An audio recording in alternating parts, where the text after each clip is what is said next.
What you watching? Oh, I'm watching Motherhood, Sex, Marijuana podcast, as you should, on YouTube. Wow. My friend, Motherhood, Sex, Marijuana podcast on YouTube, the best. Check it out. Motherhood, Sex, Marijuana podcast.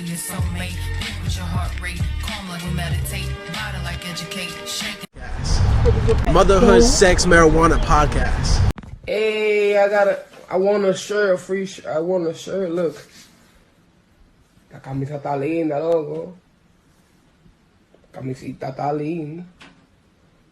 Beautiful shirt.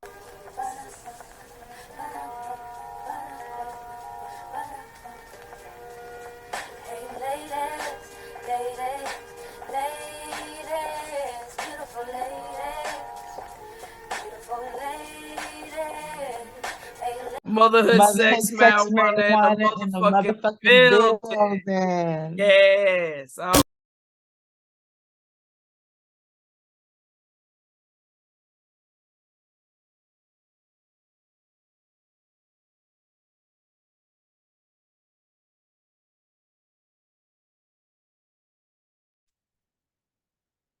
Recording in progress, indeed. Motherhood, sex, marijuana in the motherfucking building. All right. Hold up. Oh, shit. All right. Let's get this shit. Let's get this party started. Let's get this party started.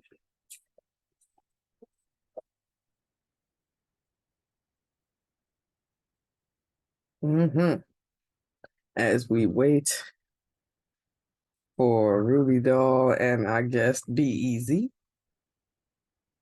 Well, I gotta remind people. I know I shouldn't have to remind people when. Anyway,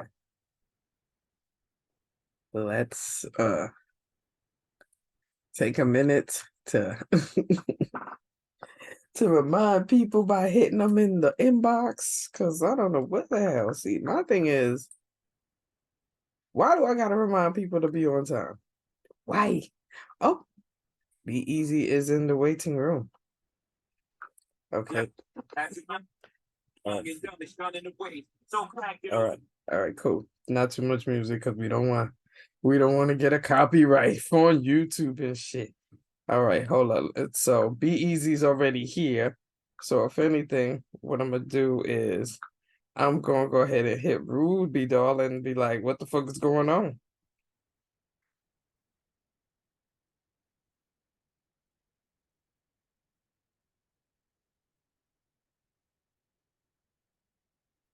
Let me do it one more thing. Be easy time.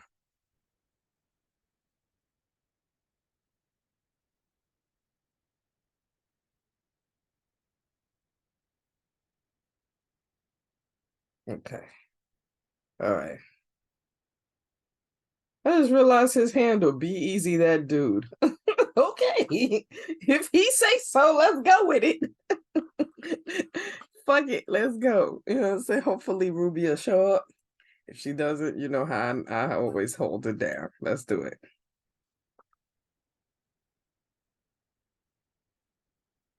All right. Are we connecting to video and audio? Because we need to connect to video and audio. All right. What's good, sir? Motherhood, sex, marijuana in the motherfucking building. You on mute. But as you get off mute, I'll go ahead and introduce myself because I'm assuming you've been talking to Ruby Doll all this time. I am Kai Storm, the other half of Motherhood, Sex, Marijuana. I'm not sure where Ruby is, but you know, life be life, and so I'm assuming she'll be here soon. But we can go ahead and start the interview so that we qualify everybody's time and everything. You know what I mean? How you doing, by the way? Yeah, I got a pulse, so I think that's a good thing, right? I mean, and nowadays, the way things are going, yes, it is very much important to have a pulse. Shit, not everybody get that gift. Yeah, so you gotta be appreciative of the small things that we take for granted, you know what I mean? And then also, I mean, it could always be better, but could always be worse. So I could focus on, the better half of that. Yeah, it sure enough can be better and richer, but we're here and we're still striving to get to that bag. Of course, yes, we are. Ruby Doll is in the building. What's good, honey? Hi, what's up, everybody? Hey, excuse me. I don't own rights to this music, so hold on for a second. Oh, about to say, girl, don't get us on no copyright shit on YouTube, cause you know how they quick with the copyright. Even you know what's so corny about that bullshit is we going on a whole side note. What's so corny is that if you upload like a short on YouTube and you use their music, they still hit you with the copyright. And it's like, bitch, I picked your music. The fuck we doing? Well, they're not playing, and as an artist, we understand royalties are very important. So we understand. Yeah, I get it. Yeah, copyright infringement. I get it.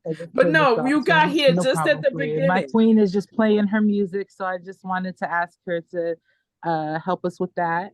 Motherhood, sex, marijuana. In the motherfucking building. Yes, we're here with B Eazy, that dude. I was actually just talking about your handle because I was like, wait a minute, his handle is B Eazy, that dude. So let us be quiet and tell us, how exactly you are that dude. I'm just saying, I need a full explanation in here. I mean, I don't think the podcast is long enough to fully explain why I am that dude, so I'll just give you the trailer. Okay. So I'll just give you the trailer version. The trailer version. Yeah, so the reason why I am that dude, self-proclaimed, but it's also proven and backed up by, I got a lot of other people to vouch for me, but what makes me that dude is that I am extraordinarily different than the other people that portray themselves to be males, leaders, etc. So I am humble enough to realize that I wasn't always that dude. It was a period of growth. Sometimes you think you that dude, you that woman, but you're living in a state of delusion, and I think delusion is a hell of a drug.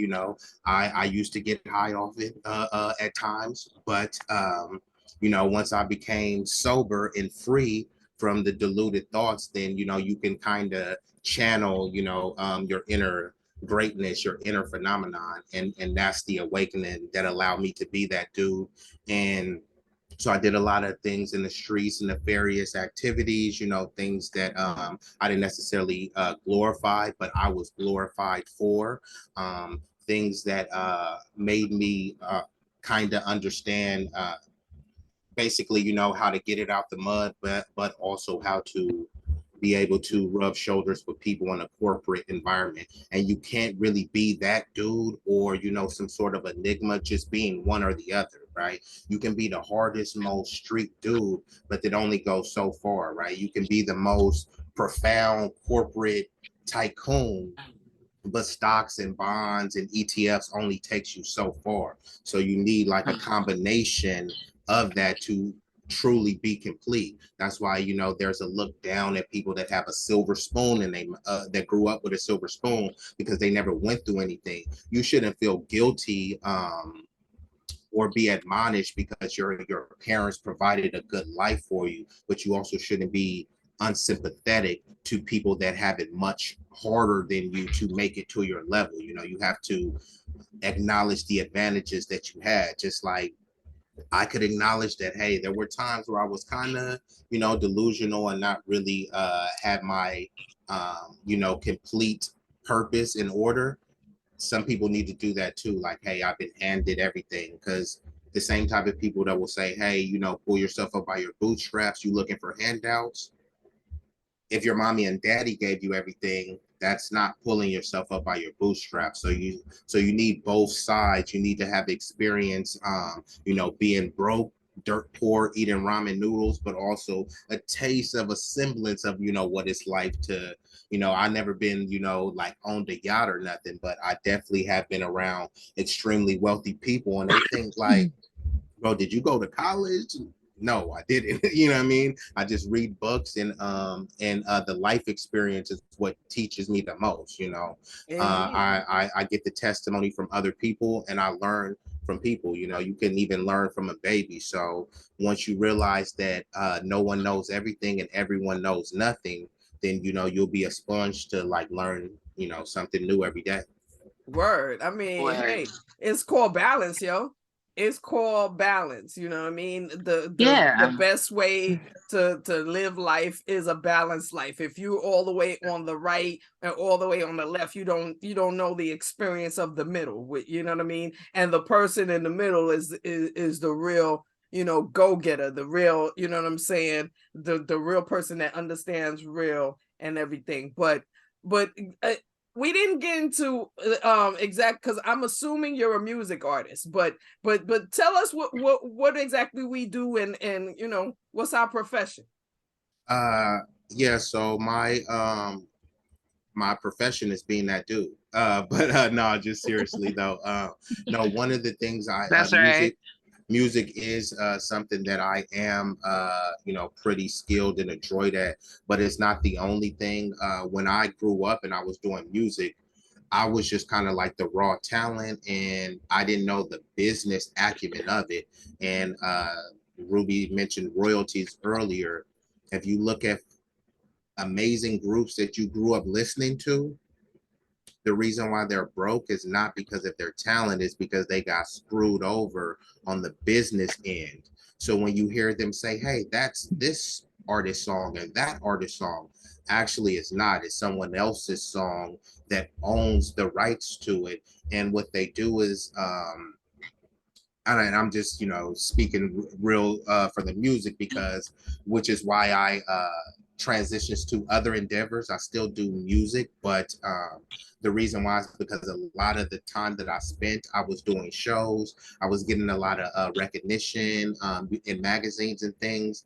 But in terms of the money, I wasn't generating enough money to like kind of sustain my lifestyle. It was kind of like a rinse, wash, repeat. Whatever I earned had to go back into equipment, into traveling on the road, and it basically was a wash, you know. And I would have had to do it just basically for the love of it, but the love and passion and hobby of things doesn't pay bills. So, you know, I had to think of ways how I could monetize it, because my talents, someone else was monetizing it, right? And then you'll get, you know, you'll get excited because you get minimal recognition, right? You get hey, look at this video, or you're opening for this person, or you're in this magazine. But if it's not translating to royalties, residuals, I got a lot of beats from people, but I didn't have the actual rights to the beat. So when they go on the radio, they're like, all right, cool, show us the rights. I'm like, some dude just sent me a free beat, you know, some dude sent me a free beat, I rocked it out. And there's a difference between just having the MP3 beat versus having the stems tracked out. So music is something that I do. I just play it from a little bit different position now. So I help manage some artists. I still do my own music, but my focus is to like kind of get submission in more so like movies, make singles, and then also profit off of the music. Because once again, in the state of delusion, you grow up thinking that you have to get signed to a big label. Most of those big labels, they screw the artists over. Now it's you can get direct money. If you look at how much people used to get, they used to get like 30 cents per CD, which means, and they would do all sorts of things like, here, Ruby, come to our studio, and then you have to pay because look at the nice studio we allowed you to record in. Exactly. And now you owe them money, versus you just, you know, come up, you guys together, and then build your own nice studio. And then now you don't owe anyone. If you know about Prince, you know that there's some mysterious circumstances around his, you know, demise, but he was saying one of the things like, look, I make my own beats, so y'all don't need to give me these producers. I got my own studio. And they would get mad at that because they don't want artists empowered. That's why if you see a lot of the female artists, look, I'm from the hood, so I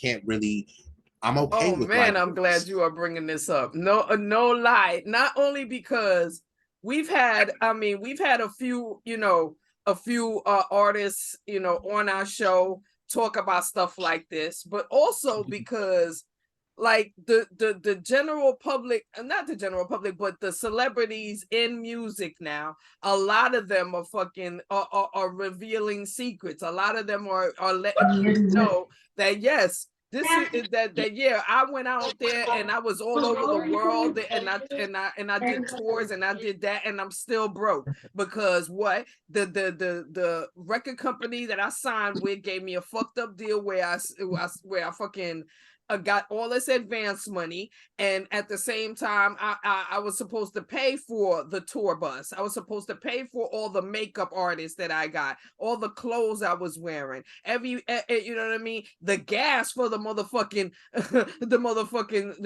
tour bus, all of that was all under my name. So yeah, you got this big advance, but what about all the money you owe? And then what about the contract that you signed that says you owe the label three albums and shit. So you not only got to make 3 albums, you got to recoup the money that they owe you and figure out if if at any point in time you made money. And it's like that kind of thing needs to be put out, especially for these people that are, you know what I'm saying, are really trying to get into the music business. The whole streaming thing, the whole, shit. As you brought up Prince, you could also bring up, you know what I'm saying, Puffy and his bitch ass all of a sudden giving away, you know what I'm saying, shit that's now worth less than 2 pennies. I'm just saying, like these kind of conversations got to be had.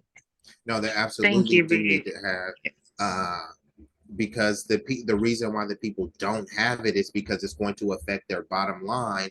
And I know people say, hey, don't make it about race, but the people that are doing that, it doesn't matter what if you are Black, if you are Samoan, Tongan, El Salvadorian, you should be able to profit off of your creativity, your culture, versus someone outside of that culture.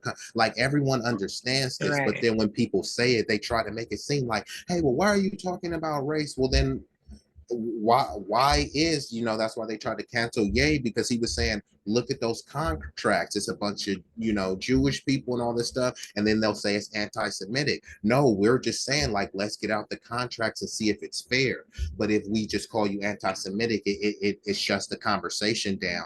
All right. We are saying is just asking for fairness. None of those artists was like begging for like government handouts. All of those artists created something that is timeless. That's why they still have 90s parties today playing, TLC. Even right. People, they'll demonize Michael Jackson, right? But he got they bump his shit. Exactly. And they're getting money off of this estate. So right now, if I say, hey, look, this person was a pedophile and he made this money, they'll be like, no, we don't want that's blood money, we don't want anything to do with it. But then they'll paint Michael as this pedophile, right? This grotesque person. But it's like, yeah, we want all and others under that same guise. I really appreciate all the gems that you've been sharing right now. You've given us so much. It's like a feast is going on right now. I do want to commend you on a personal tip, because when I communicated with this gentleman, it was just from a sense of giving of self, of knowledge, of wisdom, what have you. You know what I mean? And I just really appreciate that. Also, I think it's really important for us to get other minds, other perspectives, particularly king perspectives, the masculine perspectives. As masculine as I am, I still can't, you know what I'm saying, give that game, you know what I'm saying, to those that might be viewing and who might need that. And so I just want to thank you, B Eazy, for being who you say you are in a time where nothing is very solid, you know what I'm saying? And so, like, if you can find solidarity in your own life and circle. And one thing I really dig about you as well is your involvement with the youth.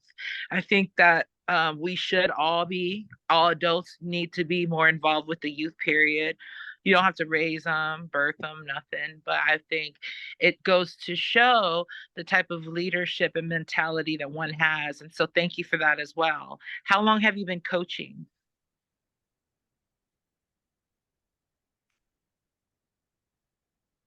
I can't hear. Am I the only one that can't hear?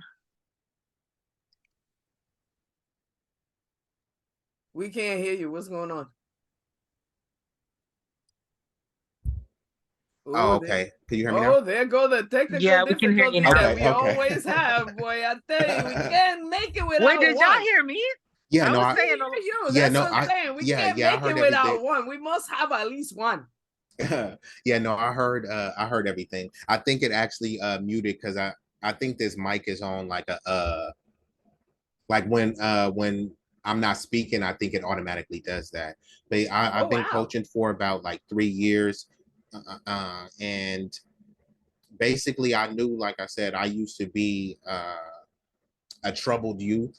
So I know that if I had someone saying, hey, look, you don't have to go down this road, I know how much that would have meant for me. And there's a lot of these kids that are extremely talented, but society doesn't believe in them, right? You know, especially that's why, look, I said I was bringing up earlier, like I'm from the hood, so I'm okay with, you know, some debauchery. I'm okay with some ratchetness, but it has to be very controlled. Like you were saying earlier, it has to be a balance. It can't be an imbalance of that, and that's what we have now. And it's unfortunate, right? Because if you see a racist white dude, people will say, hey, do not paint all of the group as that racist white dude. But then there's a concert of Sexy Red pregnant twerking, and they say this is the image of Black women, even though she's one. I swear to God, I can't stand that woman. I cannot stand that woman and what I don't know Sexy Red in every way, shape, well, or even if it's not her, it's all of them. Whether it's Sexy Red, it's Cardi B talking about, you like, know, her wet ass pussy. Saying. Like, if you really talk about it and think about it, that they all represent. I mean, even as much as I love my Cardi, she does represent a genre of music that's all about talking about your pussy and talking about robbing dudes, getting the using your pussy to get ahead. But then you think about it and say, you know what I'm saying? Little Kim did the same thing too. Shit, and I love me some motherfucking Kim. But like I said, there was a balance. There was a balance of it, though. Like I said, like I'm not completely against it. The issue is the issue is because, like, so I come from the hood. So if I'm writing down the music, I'm gonna be listening to some shoot 'em up, bang bang type of stuff. But when I get out the car and go into the mall, I'm not looking for the first dude that I can shoot 'em up, bang bang. Right. So just like if you listen to some Sexy Red, you might like the ski yee. But then when you hop out and then you stand in the gas station twerking on cars, that's a little bit different. So I'm just talking about the balance of it. And so for instance, Ice Cube, right? He would talk about the NWA and say whatever he, you know, fuck the police, whatever he had to say in his music. But when CNN interviewed them, he would be on code and he would sound like a very articulate brother. Because they would try to catch him. They would want to see the nigger. They would want to see the nigger. But when they saw that they was talking to somebody intelligent, somebody who knew what the fuck they was talking about, they was like, oh wait, this is not. But this is not the regular nigga. But now we don't have that, unfortunately, with some of the women. Sexy Red, Sukianna, Glorilla. Like when they get when the mic is in front of them, they go out of their way to say something that's just completely outlandish. And some will say that it's just for clicks and it's for clout, which may be true. The only thing is, it's unfortunate because since we don't control our image, and due to, you know, this anti-blackness being so pervasive, like I said, one racist white dude shoots up a school, they're like, do not label everyone white people racist. Like I said, once these chicks do that, then they're saying, look, this is just how Black women are, right? They're just single mothers. And it's the same thing on the flip side. I'm out here in the Bay Area, so it's a melting pot. I'm seeing every ethnicity sag. I don't like it. I used to do it. I stopped. But who is sagging associated with? What is sagging spelled back? Right. So if one dude sags, one black dude sags, that's black culture. A white dude sags, it's just he's trying to be black. Appropriation. So, correct. So that's the only thing. So when, hey, if you're gonna make that music, there has to be the balance. When they put that mic in front of your face, then let them know. Because Cardi B, as much as she's talking about WAP, there was a video of her daughter and someone was playing WAP. She ran faster than Usain Bolt to cut the music off because she doesn't want her daughter hearing that stuff. Right. And that's completely respectable as a parent. So that's what I'm saying. That's where the balance is. Her music is not even for kids, it's for adults, right? So I wouldn't go on a rant complaining about rated R movies because they're for a specific group. But I'm just saying we need to make it thing like, hey, look, this is not for the immature mind. And since you are going to be consuming this is not the standard that we want to set. Because when I see a beautiful black mother or a grandmother or a mother of any color, I do not want to associate them with Cardi B. Right? Like if I'm in a club, I want to listen to Cardi B. I don't want to see any church music and hear Cardi B name come up. I don't want to hear R&B and stuff. Like, let the things be separate. And I just seen a recent video of some young girls, and they're asking what's their favorite song. What do you think all the songs they're saying that they want to pop their, and these girls are not even through puberty yet. They're saying that their favorite songs that talk about, popping their vagina, twerking and all this stuff. You know what I mean? So it's because they're being fed it in the masses, right? We all know that. But I think the question poses when we're talking about the music, by the way, shout out Cardi B, shout out Sexy Red, and shout out all the ratchet shit that's out there. But let's all agree. No. Hold on. Fuck that. We ain't shouting out no Sexy Red on this show. Well, whatever. No, Ruby. I'm going to have to stop that fuck shit. Well, whatever. My queen I doesn't know want to you shout, got the whatever. right to think what you think, but we not shouting that bitch. Not okay. Here. All right, Queen. All right. She's on the list. My point is like, why is more of positive messages being exploited? That's my question. It's not necessarily that these people are doing anything wrong per se. They're making music the way that they want to. Even what was said earlier in terms of being an artist, I mean, it's all about your intention. If your intention is to floss and to be this facade and whatever, then that, you're going to choose a different route. It's all about identifying what you're trying to be. Now, for an authenticity point of view, my thing is why is the reason why this flooding of over sexual stimulation is out there is because they're trying not to push more of a conscious, like it's almost against the law to be a conscious giving, you know what I'm saying? Giving that message. And as a MC myself, I don't even call myself a rapper. I call myself a person who happens to appreciate hip hop culture. I know where it come from. I know that Samoans on the island didn't come up with it. Let's just say that. But I'm also raised into Western society where certain things affected me. I too lived in the hood too, not all the time. But it's like at the same time, it's like I have a real strong appreciation for Black culture. And so if you are going to connect yourself with, let's say, me being a Samoan woman, I'm connecting myself with this culture that I identify with because I feel like they're the most inclusive people that I've met ever, besides my own people. So if I call myself, I'm into hip hop and I love to rap and I also appreciate all the other elements of hip hop, right? And I want to also pass that to my children because they are Black actually, and this is part of them. So in sense, like I'm going to, when I do my music, it might talk about some grown ass shit, but it's not going to be, I'm going to, let's say my intention is going to be to say it in a way that is a little more gentle to the ears and whatnot, but it's something that I really went through.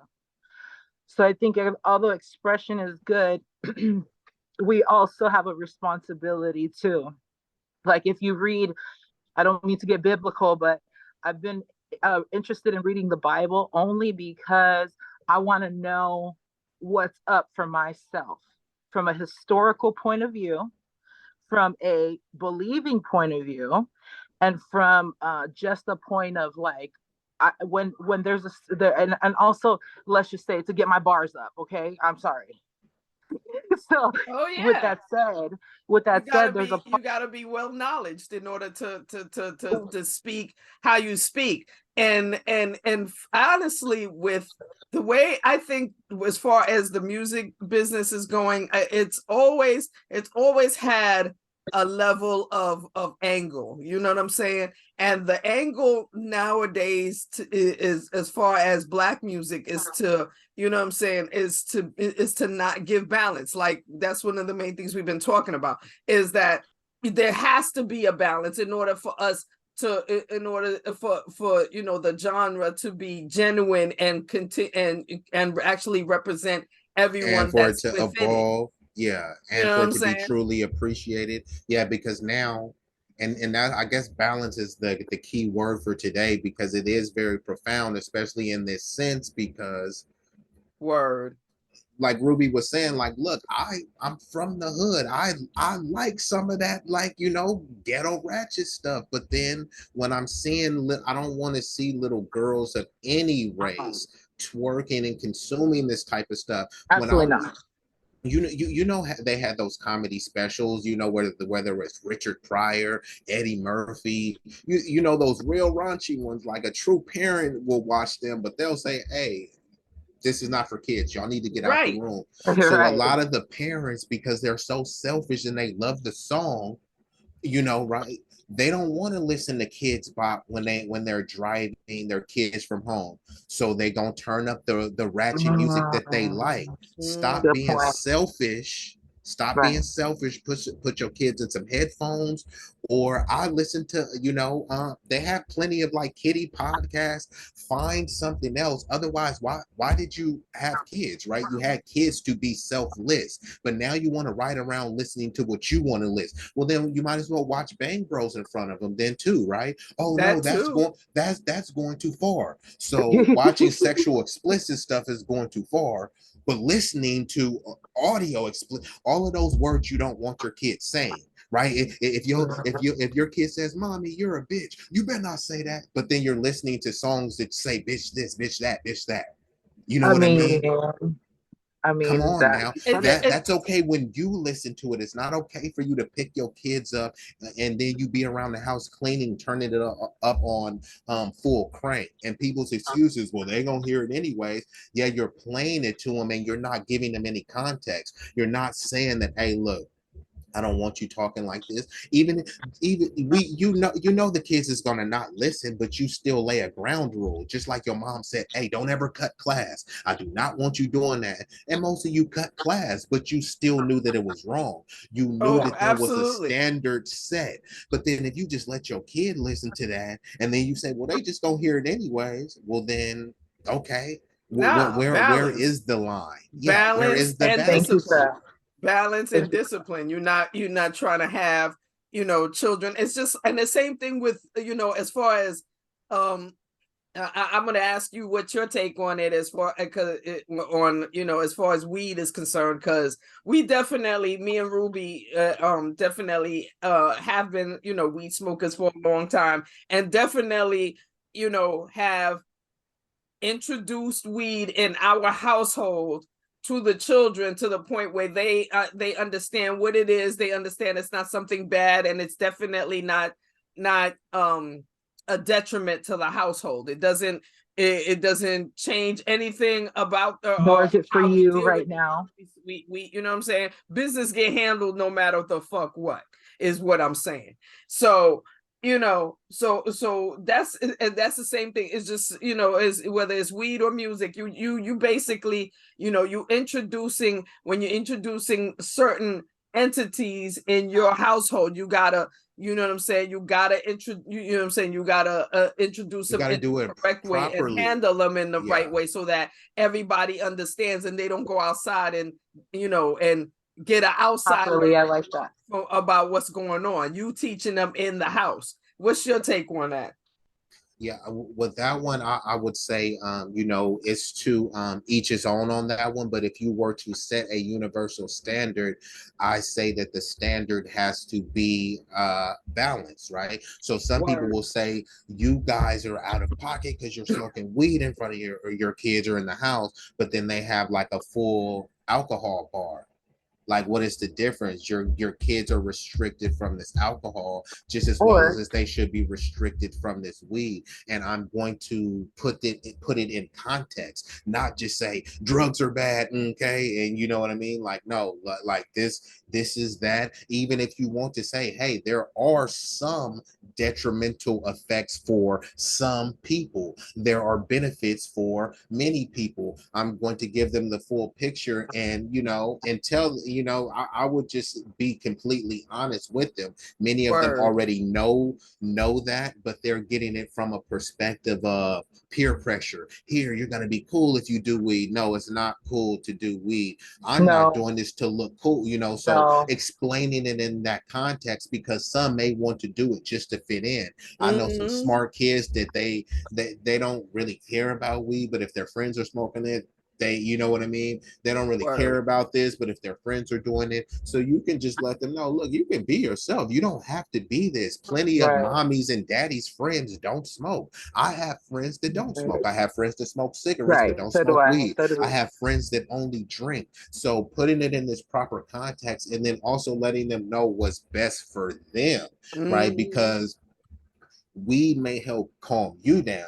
We may help with some of your ailments, but some people's kids may be a cross country runner. I'm not going to say, here, you want to try, you know what I mean? So just having the Hell no. proper context and not necessarily promoting it or encouraging it. I just say explain, don't encourage. Right. Explain why it's in this house, because right, the weed, as you said, is an entity, right? I'm explaining why this entity is in this house. I'm not Mm-hmm. encouraging to do this, for you to do this. If anything, I'm discouraging you from doing this, but I'm also Right. setting up a safe place for you to come to me. Now you don't got to Right. go to the guidance counselor or go to anyone else, because I've already introduced this entity that's not Right. foreign to you, right? It's not foreign to this family. So now Right. come talk to mom or pops, and then we'll explain. And that's pretty much. And I would say keep that same energy with alcohol, because people have big bottles, fancy bars all around their kids, Exactly. and Right. their Exactly. kids know Around what that holiday is. time, that's the main you know what I'm Right. saying? Thanksgiving, Christmas, you Beer on have Super people Bowl. over, you got the bottles out, you know what I mean? And you got certain shit. We all talk about, Yeah. certain uncle that get too twisted, and he needs special help or a nap in the back, one or the other. Man. You know what I And, I'm mean? so and grateful We the I all don't and know the have about kids that. know he got some special. The kids know that he's not on. The kids know that's not stuffing that's making Uncle act like No, that. no, no. They know it's that big bottle of vodka. That big ass, and of course, in black people house, the main motherfucker that be in the house, it be Hennessy. That Hennessy, Hennessy's so, and the some got that wicked, Crown wicked Royal person. too, with that infamous Hennessy's a purple wicked back. motherfucker. You Yeah. know what? I need to share something with you guys because so explanation just along the lines of the importance of explaining something properly. Right. So I used to work very recently. It's very dear to my heart to this cafe that serves soul food. I got judged by a lady because I'm not black and blah blah blah. Hey, I need a job and this food is good, okay? But the my manager had taught me something very important, and it was the importance of communication. Where he was like, "Okay, let them know whoever's ordering some wings that we don't have the full wings, we have party wings." And my shit, no, on some real shit, I was like, "Why does that matter?" Like I that just like what whatever. So anyway, I listened. I did what I was told, and the lady was about to walk out. Like, oh shoot, you don't have full wings today. I don't want no party wings. It was an actual thing, and I had learned a humbling lesson where it's like, okay, you're in a foreign environment. You're there. You asked to be there, so you need to respect what's going on. And you can't be rolling your eyes like what is the difference? Because it could be that serious for somebody. And it is important to communicate. And this was information that from a Black man who'd been working there for over 20 years. You know what I'm saying? So it's like, I think it's also important to know when you don't know it all. You know what I'm saying? It's okay to be like, yo, could you run that back? Or like, could you break that down? Or how do you do it like that? And don't be afraid if you have to like listen to it over and over again. It's just whoever's listening to this podcast, I really want you to get as much as you can. And I've learned to do that. I've learned to like stop it and be like, yo, I don't know what you're talking about. You gotta really explain that as if I'm 2 years old. You know what I'm saying? Wait, first of all, we also got to tell the audience that Ruby lives in Portland. So for there to be a soul food restaurant, Portland, and then the cook is Black. That's all you need to know. It don't matter what that she ain't. That's like Black. the fact uniform. that there's a soul food restaurant in Portland and you sitting there having shout out Poshine cooked by a Black man, child, you better be glad. Yeah, at that point, you got to take what you can get, because Oregon, especially, I know a lot of people don't want to, but don't take my word for it. Look it up. Oregon pushed to be an all-white state is one of the racist states ever. Me and Ruby met in Seattle. We used to live in Seattle, so we know the West Coast whiteness very well. Portland's worse. You has a bad history. I'm just saying. Right. So somebody talking about soul food, girl, you better sit your ass down and eat some food. And up until recently, what you worry about? Up until recently, I don't really get into politics very much on purpose, and it doesn't mean that I don't have an ear to it. But long story short, speaking about the subject matter, it was up until recently, it's no longer legal to have a slave. Yeah. In Portland? Up until recently in Oregon as a state. Oh my goodness. And what are we, 2023 now? And it's we in 2023, in the year of our Lord. In the year of our Lord. One thing that I can say is that there's a lot of people of privilege that are trying to do right that I see. Like, it's almost like when you meet a hippie and they're just like, they're so down to earth and whatnot. There's this sense of this almost just like bleeding heart of over what, community that's trying to, in my opinion, is trying to do what they can to make shit a little better. You know what I'm saying? Like, hey, I know my ancestors are fucked up, but I'm not. And you know what I'm saying? So sometimes there's gray areas and everything. Sometimes people's intentions comes off weird. Like they're looking for some kind of credit because they're not like that. So that's kind of weird to me. But people who are earnestly like, hey, yo, there's some funding. Here's how we can get some people off of the street. Here's how we can get some people into mental health. Here's how we can pay for some, I don't know, whatever it is. And so I'm seeing a lot of that and I'm liking that. So it's a good time to live in Oregon, but it has a horrible past. I mean, I can say one thing as far as white privilege in general. If it works in my favor, I'm cool with it. But other than that, you know what I'm saying? If white privilege ain't working in my favor, I don't really give a fuck about privilege. Period. I know it exists, and I move on past it. But no, Be Easy. Let's talk about, you know what I'm saying? Because we know you do some coaching. Wait, by the way, what kind of coaching is it? Football, basketball? What is it? Yeah, right now it's football, but I'm working on like a couple after school enrichment programs. Okay. So one of my buddies does boxing, and my cousin used to play professional football in Canada in the CFL. Nice. So I'm trying to set up where it's we have days where it's here we're teaching them about boxing, helping them with skills, the kids that are already playing sports, because after the football season it's easy to get lackadaisical, but go to the next level or really attain the goals, it's kind of like a year-round thing, you know what I mean? I try to just keep them focused, and then the ones that is like kind of struggling with grades. So this is all the stuff that I'm doing just by myself, and then everyone that is helping me is just like volunteers. I'm not necessarily like really getting paid for it or anything Right. You don't have right like now. funding or like you're Correct. not like under a structure. Exactly. And then and this is where, you know, the system of, you know, disenfranchisement, of course, anti-blackness, but also just anti-worker comes in, because people will complain and say black on black crime, which is, you know, a misnomer, because no one ever says white on white crime or anything else, right? Crime Of is just course crime. not. But let's just go with that. Cool. Black on black crime.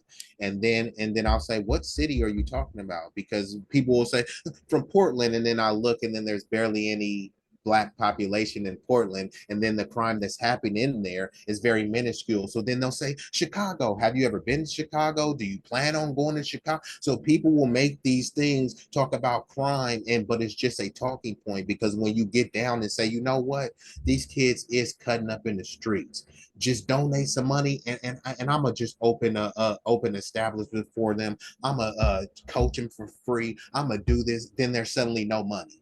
No money, no, we can't find you. But then when there's war, you see all the billions that's getting sent for war. So For all of real. this stuff is being like allowed to happen. And even when if you want to start like a nonprofit organization, most of those organizations are profiting, but they make you do a lot of red tape. You got to get like a board of directors. It's like, how am I jumping through all these hoops? Because they made it for people like me and you to not be able to do it. And then people like Bill Gates make a Or to give nonprofit. up. Yes. And then they'll say Bill Gates donated 100 million to a To charity. his And then own you look, organization. correct. His wife owns the charity. But they're not going to say that. They're just going to say charity. So that's what No, I'm saying. and thank you for saying that, Be Easy. Here's my thing. As a entrepreneur, I get it, but my thing is, don't look for no glory behind that shit. Don't go televising. Do it. Move your money around. Why on earth, in the same beef that I had with, y'all gonna hate me for this, Oprah and The Rock during this Maui Oh no! raising of funds. I'm after you. I'm gonna go in on that. So go ahead. No, I'm like on, and I was, you know, who I was really particularly upset with was with The Rock. It's like these are our people that were obliterated. Thank you to the real estate developers who got rich off of that. Fuck y'all. And it's not no natural disaster what happened No. to these poor people, what happened to our ancestors in Lahaina specifically, straight obliterated it. What happened to all, and then of course I wasn't You know even what Biden surprised. offered them? Pardon? $700. What? Biden just signed 14 billion for Israel. He offered the people in Lahaina $700 per family. Damn. Yeah, I mean, That's what they're, yeah. yeah. And I'm not even gonna And then talk about it. The Rock and Oprah, they said, look, we're gonna start a fund to get the money to people, but in order to get the money to the people, y'all need to donate to the Rock and Oprah's fund, and then we'll disperse the money. Hold on, Rock, why don't you just send people money directly to Thank you. people's Cash App? People And will like, let me find out you ain't got it. Like, let me find out you between And you why is and your Oprah. property and estate still intact? Yes, and it was literally Oprah's property was right by. If you look at the area hers in, the area was completely decimated. But if you looked at Oprah's place, it's looking pristine and beautiful. You wouldn't know. And the residents, the locals, said people are already there. The real estate vultures are already there, telling them, "Here, let me bob your Trying to land. make it You a might." smart city. Yeah, you might as well buy it to me. Look, do you want this burnt stuff? How much is it going to cost you to real? And then people are so destitute, heartbroken, Of course. and Hopeless. some, yes, so hopeless, because people will say that's dumb. Why would they take the money? Well, right now, what other options do they have? And this is where it's Don't so sell This your hard. land. economy, especially. This Don't is where sell it's your land. extremely heartbreaking, because like I am a humanitarian. You know, unfortunately we are in a like a group where they pit every racial group against each other, so you know what I mean. So like I said, I am going to ride for my black people, but I love all people, you know. So this is not okay seeing. I do not want to see no kids in Palestine getting bombed, but I have to be very sensible with this. And I'll always pose people with this. If I'm in the house with both of you two and you guys are starving, and then I say, you know what? But the neighbor down the street is starving. And then I'll walk down and give the neighbor some food, come back to you guys and say, you should feel sorry because that neighbor was starving. That's what we do with a lot of countries. Like, look what's happening in the Middle East. Look what's happening here. And everything they do is they put out it's all a distraction. And it's like at the same time they'll come out and raise this, like, you know what I mean, like in New York City, every time you turn around they raising the price and in New York the City, train fare. And it's like you do you know you gotta pay to get in downtown and now? they trying to make it seem like, oh no, because we gotta fix this, but at the same time they done took a whole set of money and put it into some fuck shit. Exactly. And that is the whole point, because they want you to be a bleeding heart. Look at what's happening to Ukraine, all of these blonde hair, blue-eyed babies. But did they have that same sympathy for the people that lost their life in Hawaii? Look, I have nothing against Ukraine, but if you can type in Ukraine as a hotbed for Nazis, but I'm not going to say that every Ukrainian is a Nazi.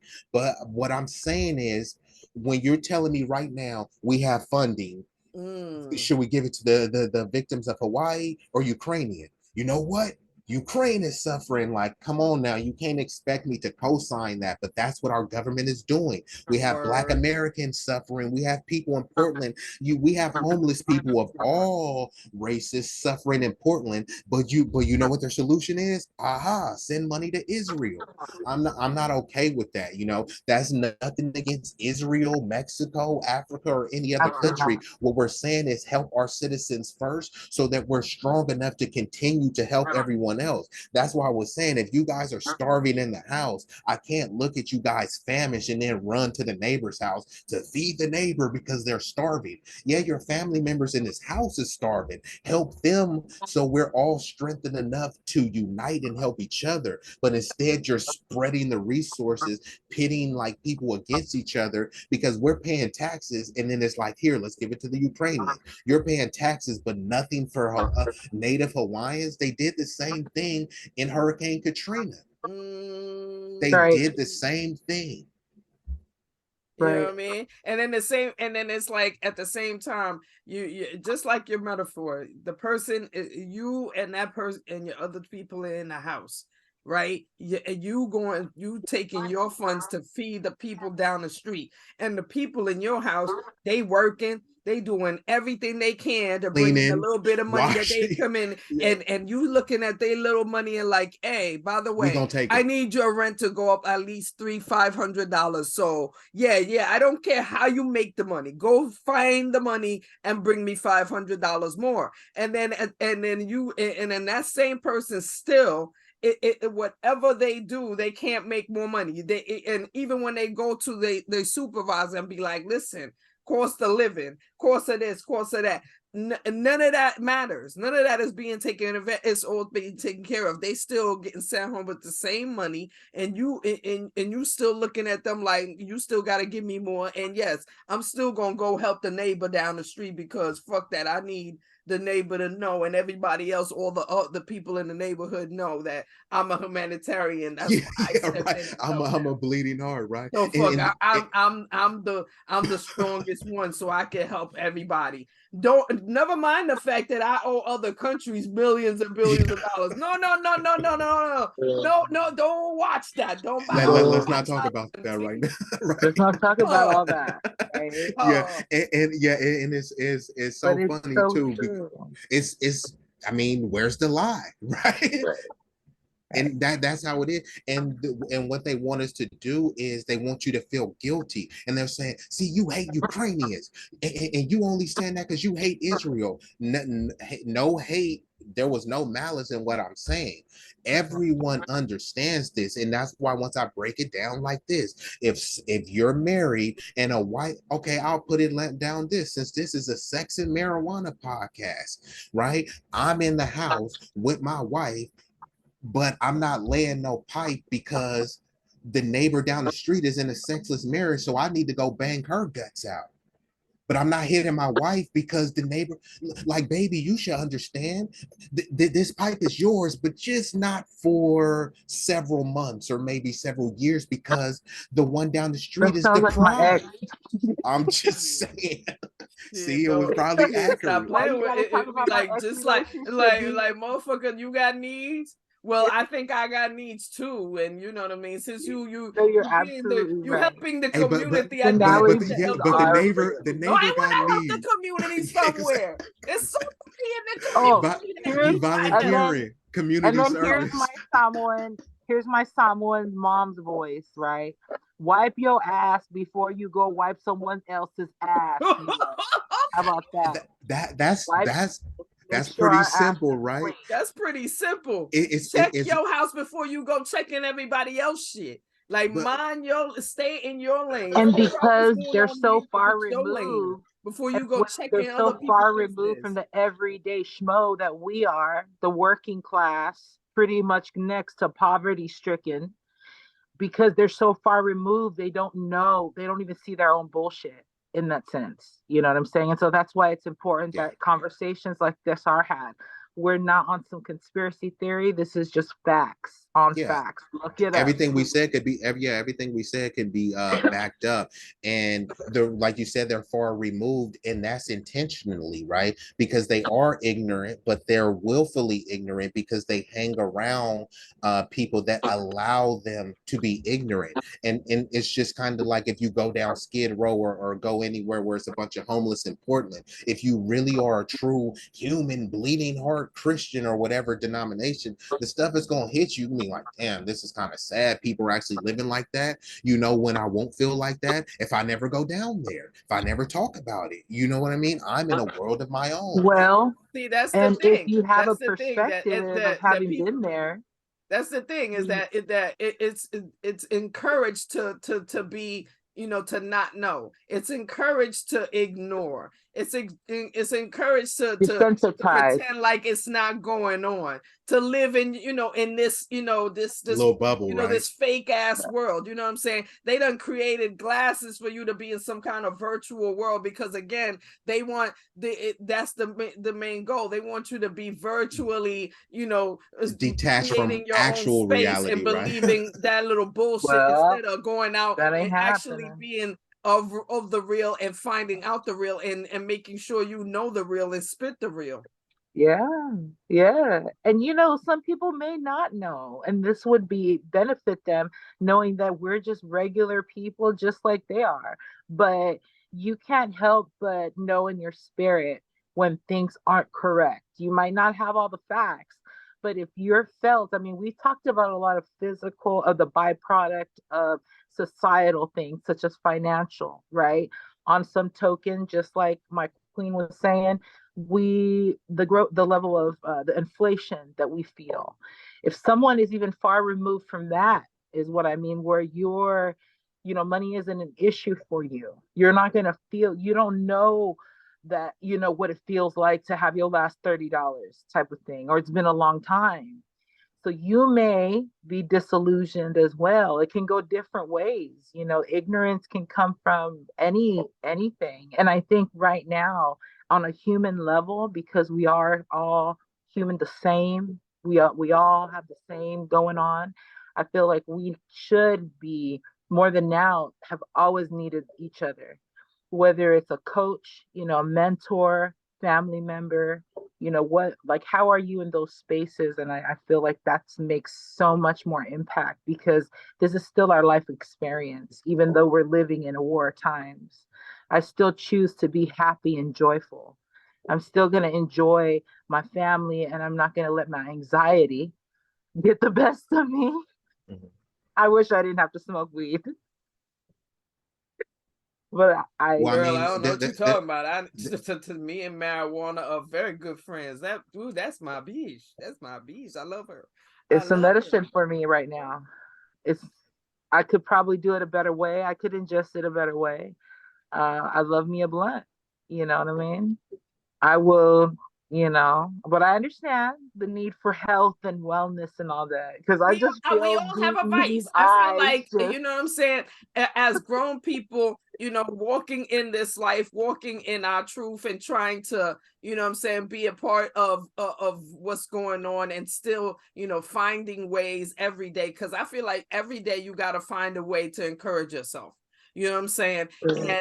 And encouraging yourself amongst all the shit that is hitting you on a daily fucking basis, you develop some sort of vice and shit. Some people, hit, play. I'm not numb, yo. You know what I'm saying? Some people, you know what I'm saying, what I mean? Some of us, get our nails done every 2 weeks or whatever. We ain't trying to talk about specific people. No, we're not talking about specific people. Go on, What I'm please. saying is we all got vices. And I think as long as it's a healthy vice and it makes you feel good, fuck that.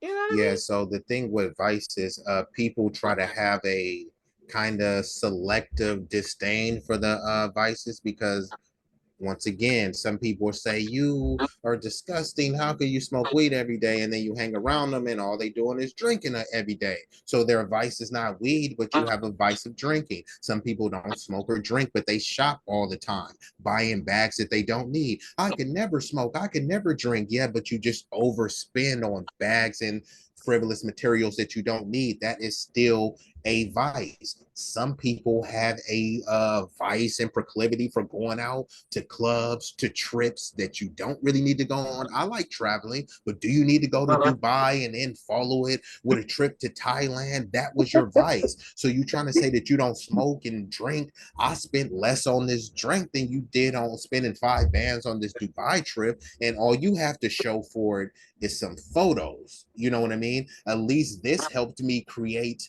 some things that I made money. Like I smoke weed and I come up with things that generates money. Some people take a vice and just go on a trip that costs you money. So could you really say that mine's is detrimental? If anything, I could say you trying to flex for the gram is more detrimental than me just smoking some blunts. Oh right? yeah, So, word indeed. so I'm saying, like, if we really want to get into it, we can go super deep. That's why people shouldn't be necessarily be quick to judge someone's vice. You should try to ask and understand, like, well, why do you smoke weed so much? Oh, well, I have anxiety and this and this and that. Well, have you ever tried something else? Yeah, I tried something else. But see, that's someone that genuinely cares and is wants to inquire because they want to know more about you. Others is just, I can't stand them. All they do is smoke. And that's just somebody that, you know what I mean? That's just somebody that just don't like you, right? So you shouldn't even waste your time trying to explain and justify. Yeah, they don't like themselves, so it's easy to project on you, but you'll feed into that by explaining yourself. Well, I smoked weed and I started this, and then after your explanation, guess what? They're gonna find something else. Well, why you wear your hair like that? You see what I'm saying? So it's like you gotta be able to be comfortable with yourself. But I will say people should have conversations with themselves. You should ask yourself, well, why do I smoke weed? Ask yourself that. I know exactly why it is. And then basically, me too. Yeah. And then so then that way, if somebody asks you, you already have the answer, and you can assess whether you even need whether it's worth answering or not, because you can tell if someone is genuine. Like, hey, I was wondering, I stopped smoking weed, but why do you can tell if somebody really wants to know, or if they're just trying to kind of gaslight you and kind of do a sneak diss on you. Or straight Because if we sneak diss, exactly. But then most people are not in a position to judge. That's why you should never let that fly. Just don't engage in the conversation, or we got to keep the same energy. You're judging me for smoking weed, then like I said, I got to judge you for your reckless spending habits and all of the other buffoonery that you're doing. I mean, I look at it like this. Like I said, everybody, all of us have some level of weight, and yes, it should not be judged. I shouldn't be judged if my advice, again, if my vice has nothing to do with your life and it doesn't put any detriments in my life, it literally is just an extra, like there's nothing to talk about. And really the only people I would explain it to, like I could even see me trying to develop some sort of level of explanation would be somebody like, you know, that's dear, you know, dear to my heart, like my mama or my father. And both of them people understood, like, shoo.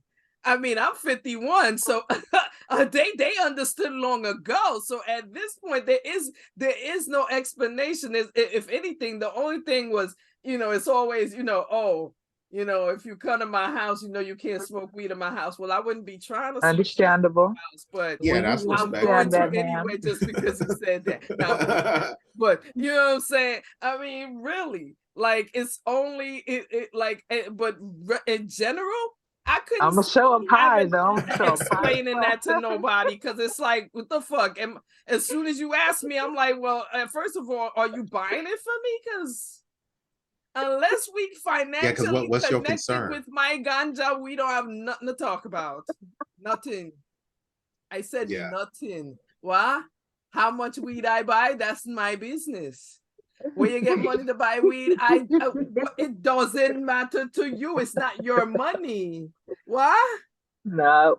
Oh, we work hard. You don't want to ask me no more questions? Oh, okay then. All right then. Be easy. How do you make how's the top 2 ways that you make money? You ain't gotta tell us all your hustles, just the top 2. Oh shit, definitely not. We ain't snitches. Well, you know, I did used to make quite a bit, like you know, growing legal marijuana out here. But one of my main things that I do is I do events. So, like I said before, I would just be doing music and I would be doing shows and putting money in other people's pockets. So now what I do a lot of events, and with an event, you have a lot of flexibility because for one, I'm an artist myself, so I know that I always have some performing talent and I have others that are performing talent, so that I can put on as a draw. And it's just like an easy hustle. Every weekend, even during the pandemic, where they were saying wear your mask, people were still turning up. They told you not to go over, people were still sneaking and having parties. So even during a recession, people always want to party. A lot of people live a miserable life, but if they can turn up and forget about it a couple days, so it's always going to be an avenue. So I try to have different events. Magical. Yeah, because there's always something, like, so there's a couple ones that I've already done and some that I've been in the works of doing. So for instance, some people grew up having a prom or never had a prom. So I did like an adult type of prom because people don't always dress up, but they want to dress up. I never had a prom date, or I didn't like my prom date. Now I'm going to do this. And, you know, people always, no matter if you're 51 or 81, you still have an inner child in you. So people want to capture that. And I didn't realize how many people actually didn't go to a prom. Some people was, oh, I was too fat then, or I was too skinny, or I was too short, and I was scared to go, or I didn't have the grades to go. So that's one thing that people were clamoring for. I did like a pajama party. Dress up thing is just like, yes, let's do it. Like, floss out. Yeah, so people always want to do that. I charge like admission to get in, and it depends on the venue, the capacity. Sometimes it could be anywhere from like 25 to $100, you know. And I shut everything down with I try to have the reasons that people would be against paying it, right? So people will say, "Oh, damn, $50, $100," and then I break down. Once you get into the clubs out here, just entry for one person is $20 to $30. So you're already $30 in the hole there. If you want a decent drink, you're looking at $10 to $15. There goes your 50. There goes your 50 right there. You come to my party, it's, you know, you're gonna get some free music. I have, you know, since we live in a kind of OnlyFans culture, I just reach out to the models and stuff. You know, I'll, you know, pay one or two of them, tell them to bring their girls. So I pay like 2 girls, they bring the other girls for free. You know what I mean? Dudes see a bunch of fine women, they want to come, and they don't care about paying 25 or $100. And then I usually have free drinks, but you know, the drinks that I get is going to be Like I just go to like Costco or something like that. I go to Costco and get like the Costco vodka, all this stuff. And that's actually an upgrade from what they're using at the club. The clubs, they be using Taka vodka and Tito's and stuff like cheaper than that. Way cheaper than that, right? So you coming in, you're getting the, the girls is walking around doing go-go, so you see revealing, you know what I mean? You're getting a performer, so you're getting a live performance. You're getting, sometimes I, have the chicks do like strip shows, depending on the venue. So like I'm saying, there's no place that I went to and paid $25 or $100 and got that type of value. I also have it like catered, so it's free food. I always do something food that's super easy.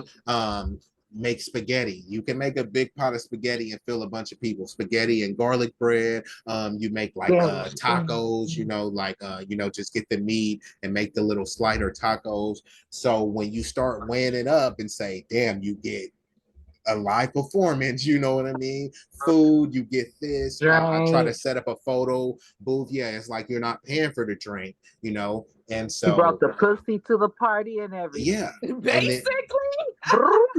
Yeah, so it's like you do that, like I said, even on the low end.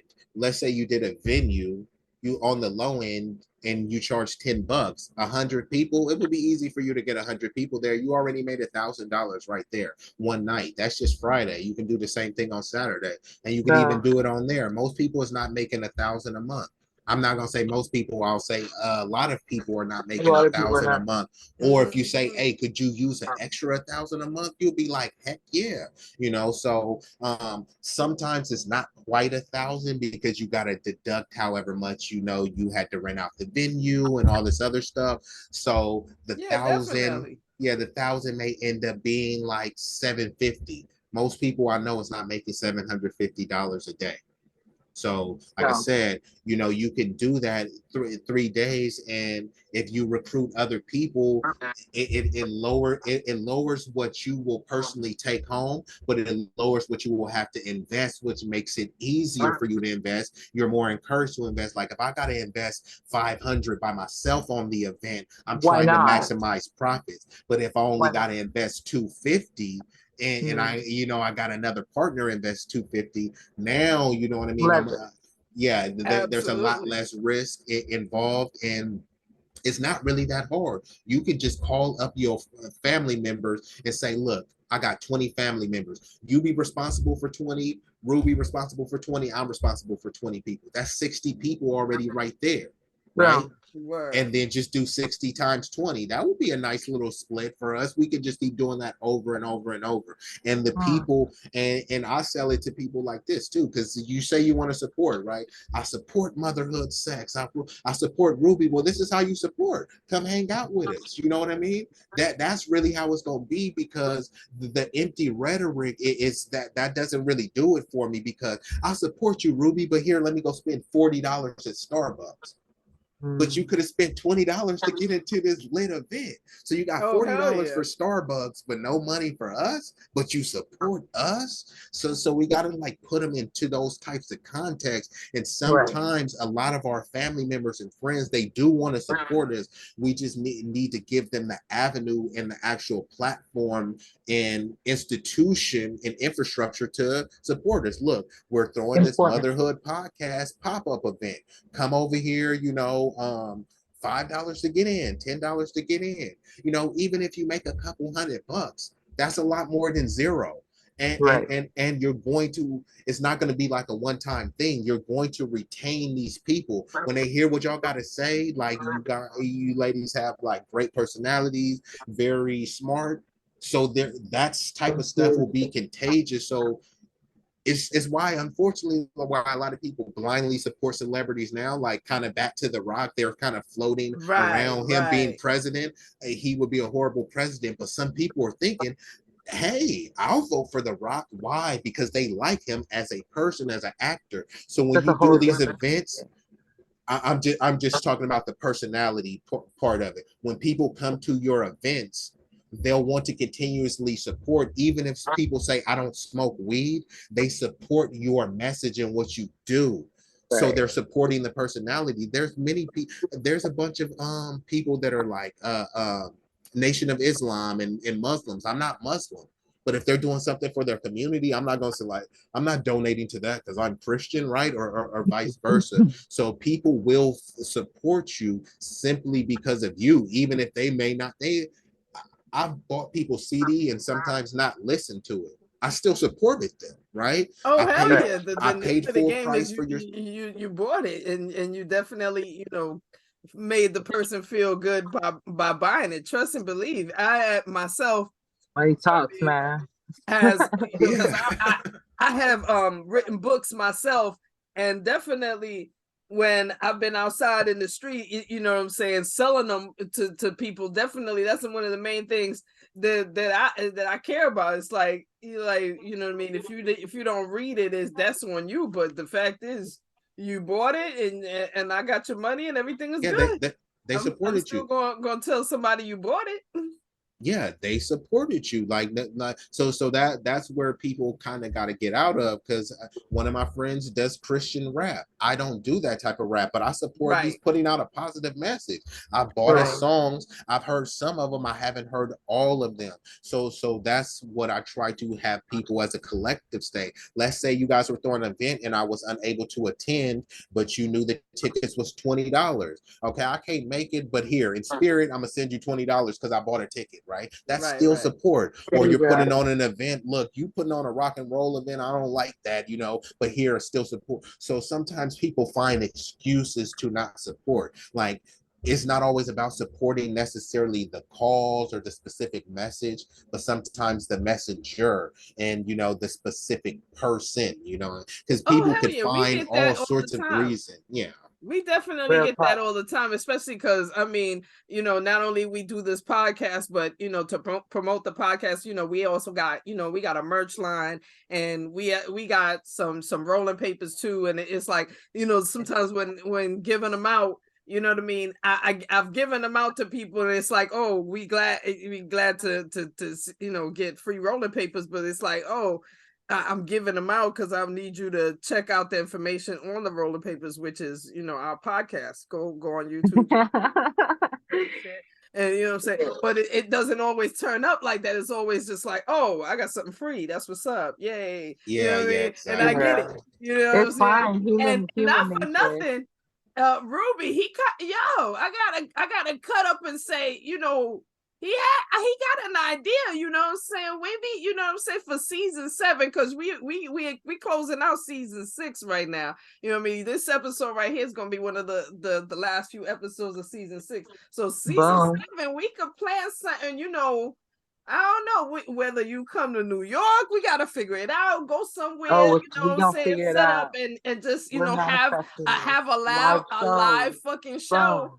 You know what I'm saying? With just us and shit in the union, and literally charge motherfuckers to come to the door and listen to us, like a little $5, little $2.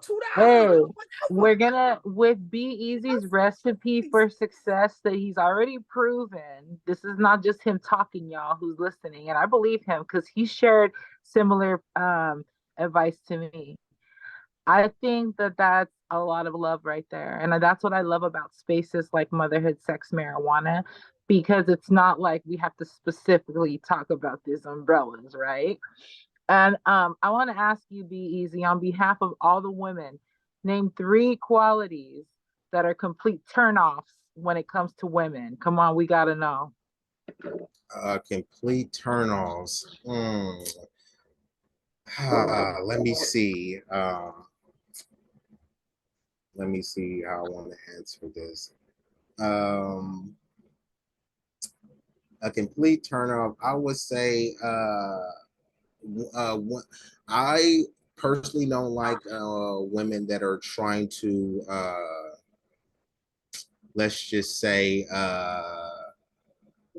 be like kind of domineering or kind of dominate the men. You know what I mean? At least I don't like them trying to dominate in a way that a man would dominate. So let me specify that, because women do dominate men, but you're supposed to do it within your divine feminine, right? So a woman doesn't have to yell and say fuck you nigga to dominate a man, right? She can do it in some other type of way, be very sensual, and then get him in the bedroom. She just dominated him because he probably didn't want to do that. He was resistant, was probably mad, and regardless whether he's mad or happy, she's able to control. Dominate is control, right? So they can dominate with just their feminine nature. And that I would personally, because when you get into like a and of course they're I'm just talking about overall, there are times where, you know, a dude will say or do something and a woman gets out of character,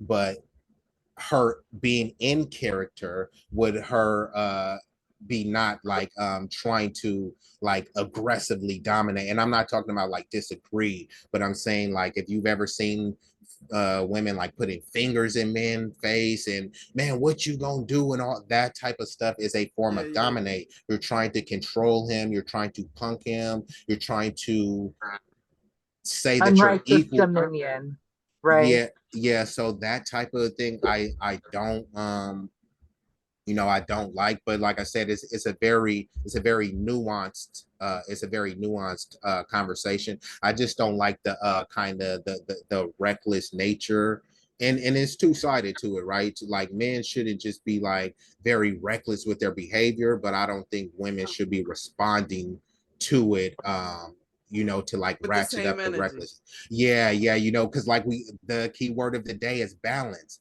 If there's no balance, then now you guys are just butting heads, and now his masculinity is being tested. So you smack him, he either has to allow that and feel emasculated and feel like a little bitch because that's how he's going to feel, or, which I'm not advocating for, he's going to respond to try to re-commandeer what he believes is his rightful place. Yeah, correct. You know, and then so and then if he doesn't do that, then you look at him as like, oh, if he can't even control me, he can't even run me, how could he run this household? And on the flip side, he's looking like it's not fair. That's why I'm saying it's no really like perfect answer. That's why like it's best for us to communicate with each other to avoid that. And this is where I would want the female to dominate in her more you know, kind of,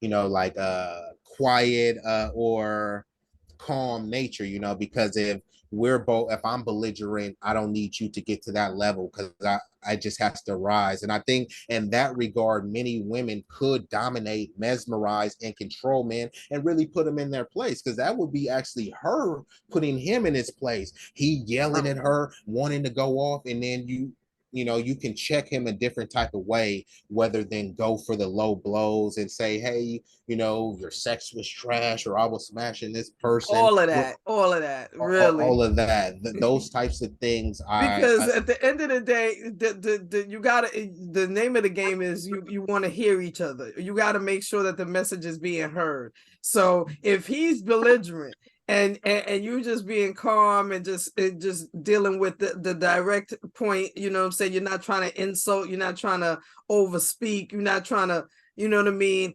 trying to be the first to say something sarcastic. You're just spitting facts and a calm, you know what I'm saying, a calm and relaxed tone.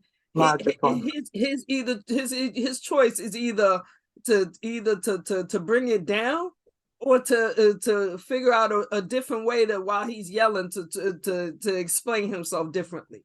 Because that's how it is in my household. I mean, it's let me not tell, it ain't always been like that. Oh no, because shit, back in the day, I you know, my I don't give a fuck was very strong in my throat. Oh no, it was I want to be the first to hurt your fucking feelings. Yes, that was always my goal. You know what I'm saying? Like, I want to chop your throat down. But now I realize that, okay, yes, I can still respond that way. I can definitely still respond that way, but will I get the results that I actually need and want? And the results that I actually need and want is for him to actually listen, or for us to actually have a conversation where we're consider another listening perspective and considering each other's feelings. So in that sense, you know what I'm saying, it takes a lot of self-control. Definitely, it takes a lot of self-control and a lot of self-knowledge to not spaz out and say, you know, the wrong shit. Just, you know what I'm saying, just basically being able to, you know, calmly, you know, respond what you're trying to say, and just, you know, without insulting or demeaning or anything, just being very clear and being very factual and being very calm. It's eventually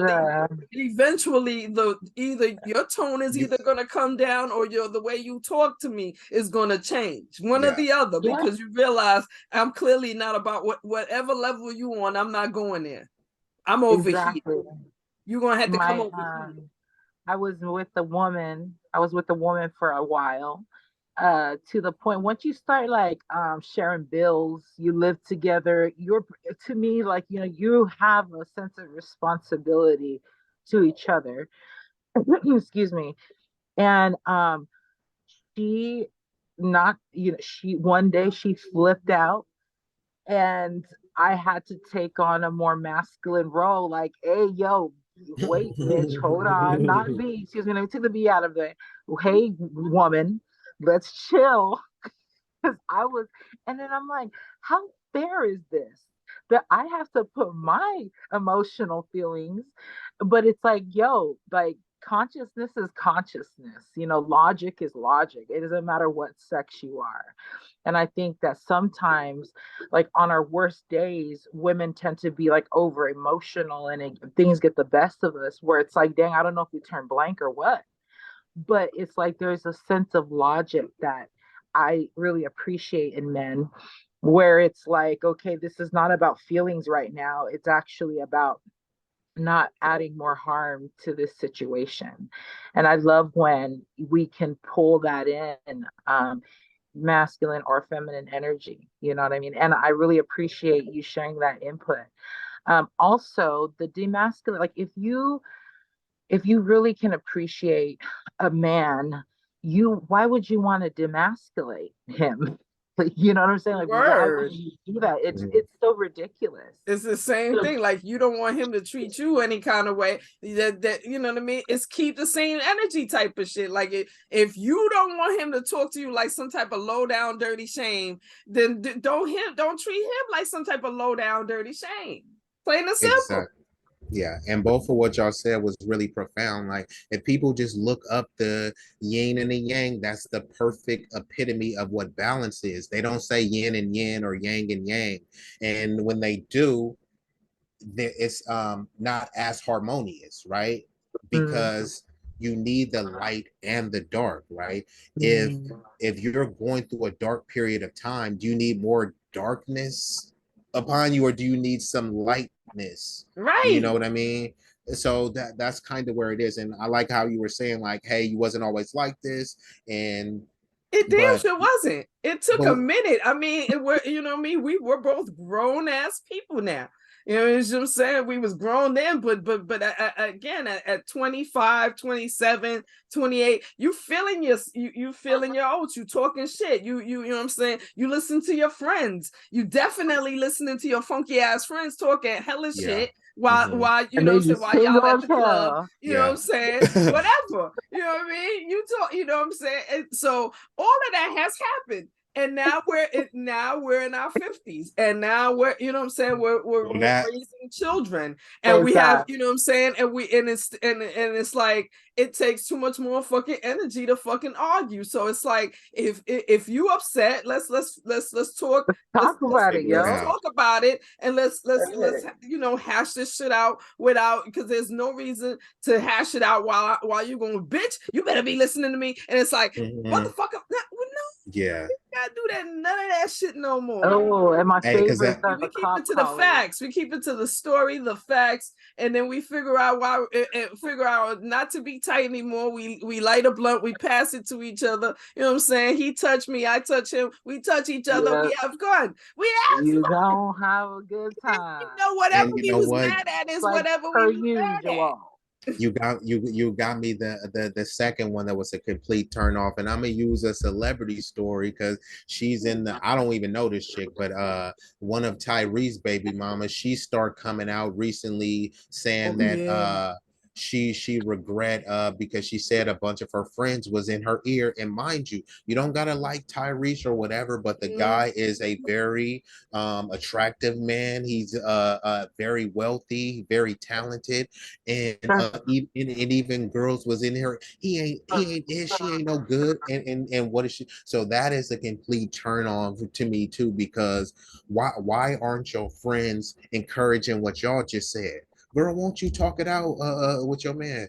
Girl, why is y'all even, but like there's none of that. It's just like, you know, you can find someone else, and then when they're encouraged you to find someone else, that you find someone else that wants to smash you, but they ain't trying to wife you. So your friends, single friends, is pushing you into the arms of someone that just wants to smash you. Meanwhile, your husband wants to smash you. He wants to protect you. He wants to provide for you. He wants to love you. Think And things your out. single female is push you into a dude that wants to hit it and quit it.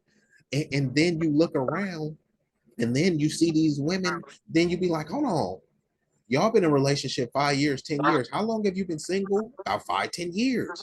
So it's like, what advice could they truly give you? You know what I mean? Like Exactly. they're speaking from a perspective of looseness. Yeah. It's all about growth though.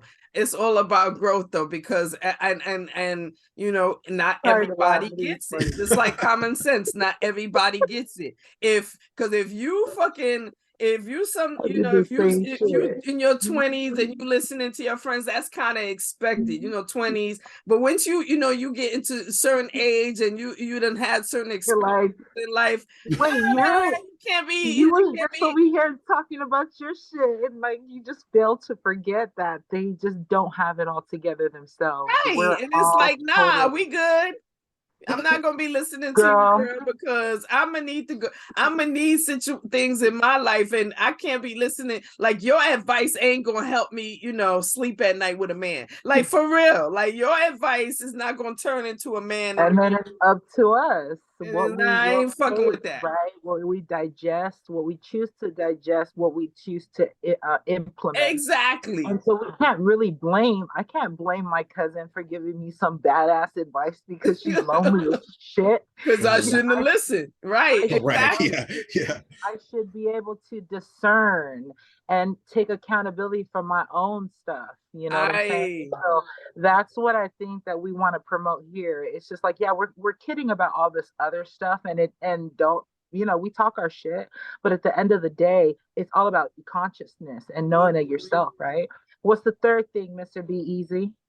And let me just say one more thing before I go on to the third thing, because and I like what you said, because what happened was Tyrese's ex, she was basically blaming her girls, which her girls were culprits, and they were culpable in helping to dismantle that relationship. But there was no gun to her head, right? There was no gun to her head making her demonize. She left that man, and now instead of holding herself accountable and said, look, I succumbed to the negative, toxic nature of my friends, and I am responsible for the decision. She's blaming her friends for you being chatty patties in her ear, which I said they are culpable for helping to dismantle the relationship, but none of them had a gun to her head. That was her relationship. That was and her the fact that you don't want to acknowledge that makes it seem like you ain't learned your lesson in the first place. Therefore, the man had made a good decision for divorcing you in the first place. Like, what happened?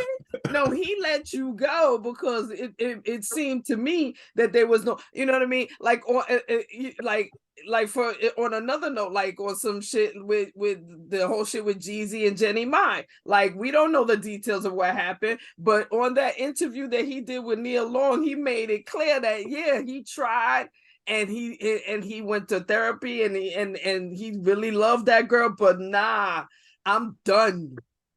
Okay, he was done, huh?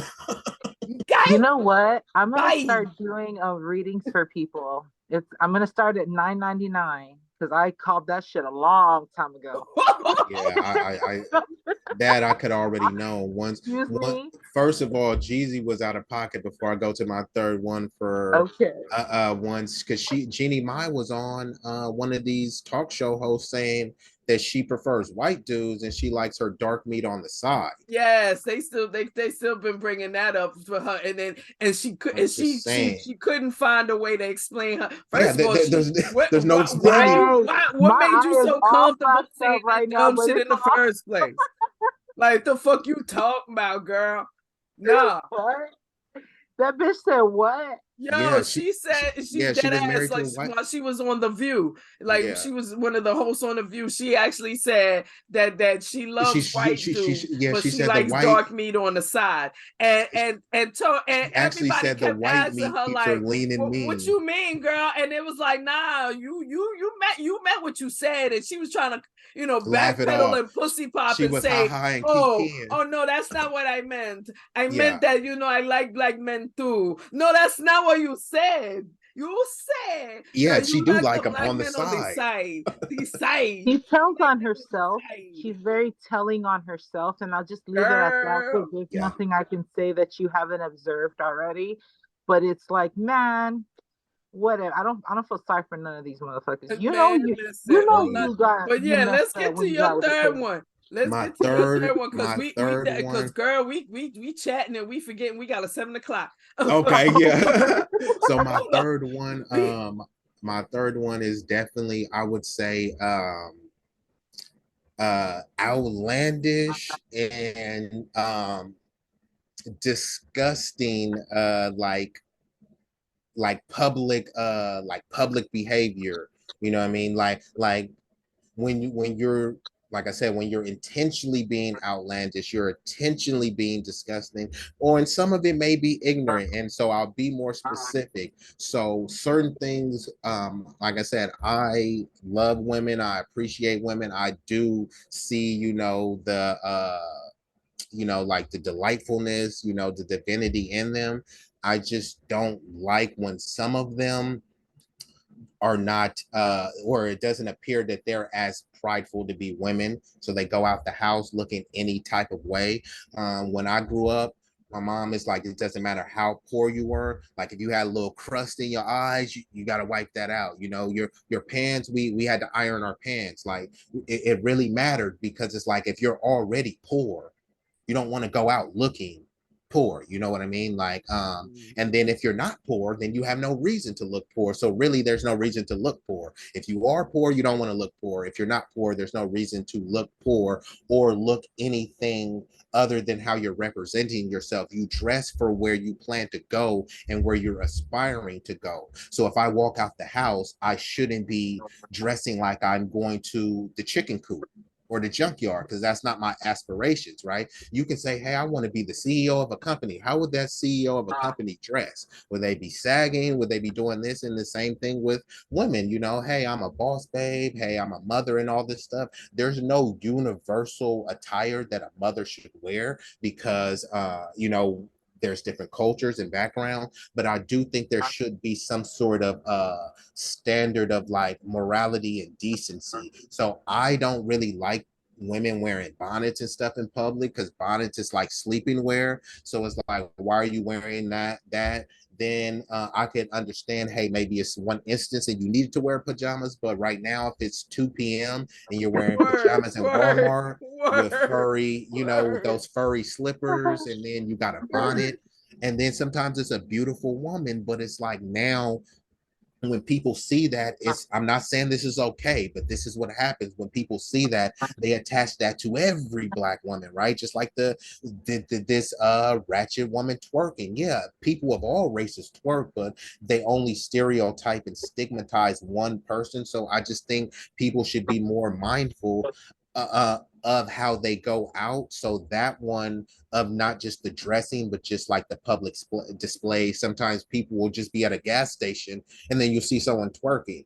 It's like, is that really the venue and the place to be twerking? Like, I like twerking. Right. I Like, not love at to the see some club. ass You know what I'm shaking. saying? This is you not on a pole. Like, this is not a pole. While I'm here with my This is a kid, gas motherfucking There you go. Lizzo had It's did not a that one pole. time. Unless you twerking for gas money. Unless you out there twerking that ass for that gas then money. I ain't gonna hold you. Like I'm not gonna, yeah, I ain't gonna hate on your paper. If you was doing that, Get your paper, boo-boo. Yeah, get your paper, boo-boo.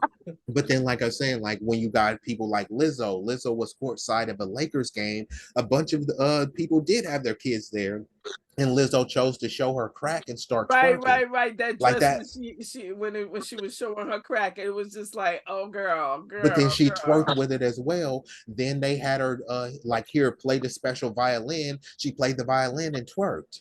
You see what I'm saying? Like that there was no need for that. Then there was just some viral video that went around, and they're look, Krishan Rock with Tony Braxton. And what do you think she did? She just started randomly twerking. She just twerking in front of Tony Braxton, and Tony's like, ew.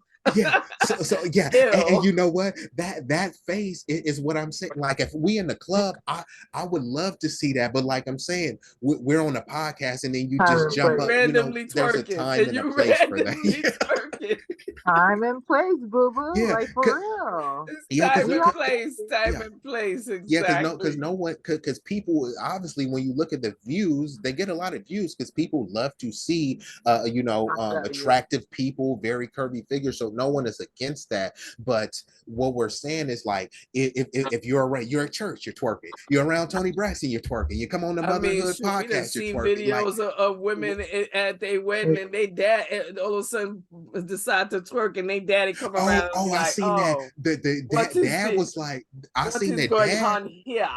I seen the dad come and say no. Like, I don't even care. I seen one wedding where the dad was like, I don't care if you're getting married, you ain't doing this. And like, I'm not against that.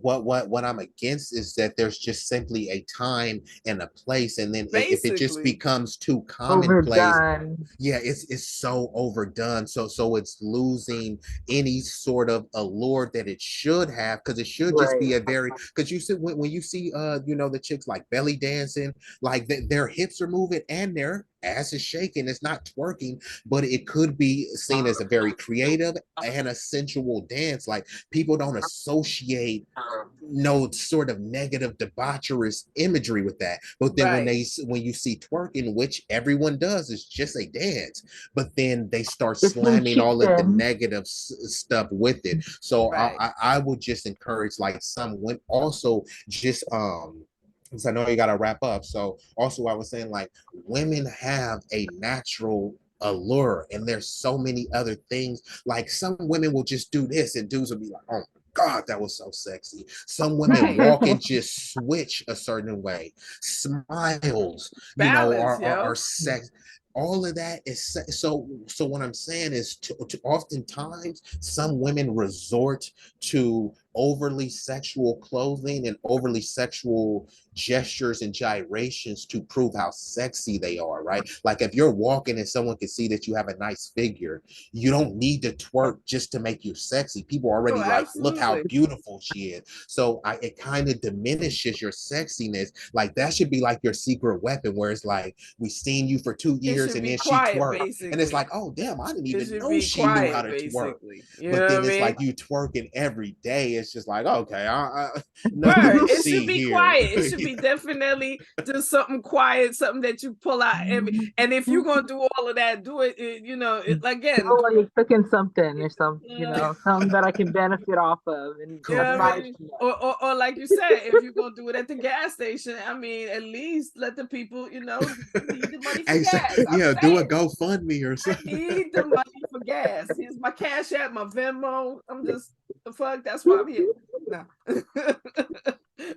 Yo, we've had a great it. conversation Thank with you. so much, Definitely, B you know what I'm Eazy. You are saying? I the appreciate. We dude. definitely, as soon as we drop this video, we'll definitely tag you because Oh, we yeah, are for sure. subscribed to your YouTube channel. After you Okay, sent me yeah. your YouTube, I realized that both that both my channel and Motherhood Sex Marijuana channel is subscribed to your YouTube channel. So as soon as we drop it on YouTube, we'll tag you in the title, and you know what I mean, and send you the link, of course. You know what I mean. Thank you so much for being on. Thank you Oh so yeah, much. yeah. No, it's all good. And then I'm doing my own thing too. So maybe y'all can come through on the podcast sometime, and whenever Yay. y'all want to Oh, do it hell again. yeah. You know We'd what I love mean? to. Shit, networking at its best. That's what we do all the time.